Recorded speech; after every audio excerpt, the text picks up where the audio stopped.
Après tous ces témoignages par rapport à des situations qui pour l'Église n'apparaissent pas dans les clous, on m'a demandé de témoigner de la situation apparemment idéale, un couple, le nôtre, qui a tenu 53 ans. Mais oui.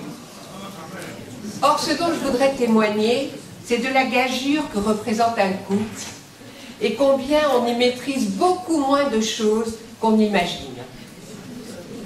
D'abord, on est deux, ce qu'on oublie souvent. Mais outre ce fait, à l'intérieur de soi, on est aussi divisé entre des besoins contradictoires. Par exemple, on a des besoins d'attachement, de sécurité, mais on a autant de besoins d'autonomie et d'indépendance.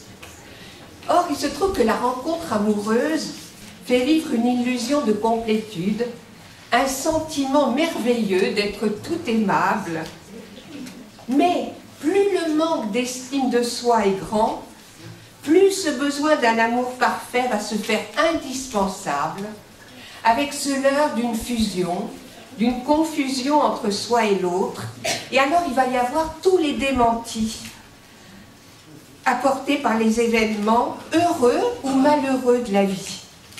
C'est l'arrivée d'un enfant qui va chambouler l'équilibre avec le risque de s'agripper à cet enfant et d'exclure le mari. C'est les épreuves vécues au travail, la surcharge, la fatigue, l'impression de ne pas être reconnu, voire le chômage, qui peut éveiller des rivalités et des jalousies dans le couple quand l'autre se tire mieux d'affaire que soi. C'est la santé et la maladie chez l'un ou l'autre, voire la maladie ou le handicap d'un enfant, déstabilisant l'équilibre trouvé. Et puis aussi, c'est des rencontres.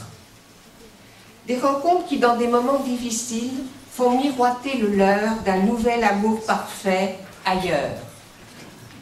Pour le dire vite, l'amour, c'est ce que je ne maîtrise pas.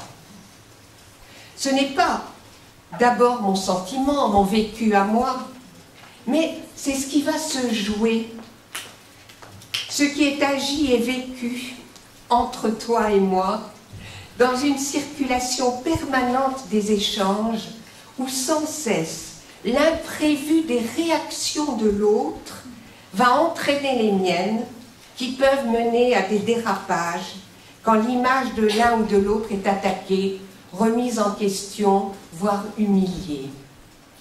Alors, pour ne pas rester dans les généralités, je voudrais témoigner d'un événement difficile pour moi dans notre couple, qui s'est joué autour de mai 68, alors que nous avions déjà 3 enfants. Outre cette contestation d'autorité de mai 68, mon mari a perdu son père à ce moment-là, et il a commencé une psychanalyse en lien avec son métier de psychiatre. Ça a été un tsunami. Tout était remis en question. Mais le premier bouleversement, ce fut sa prise de conscience que sa foi avait été une convention et que s'il voulait être honnête, il lui fallait reconnaître que la relation au Christ ne prenait pas sens pour lui.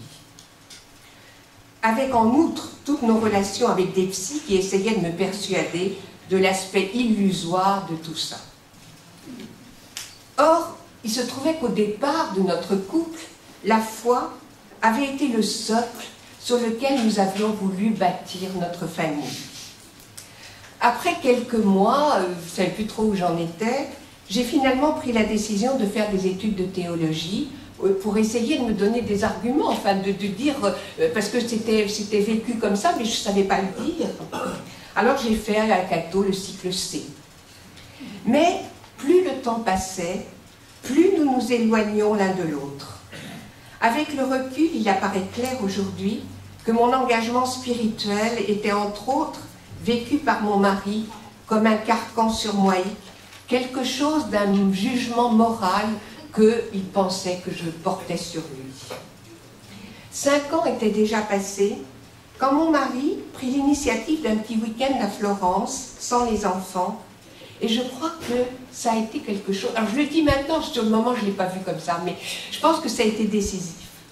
Ce geste de venir vers moi, suggérant que je comptais pour lui, m'a permis d'aller à mon tour vers lui. Je me revois sur le Ponte Vecchio à lui dire « Je vais faire une psychanalyse et je vais faire des études de psychologie. »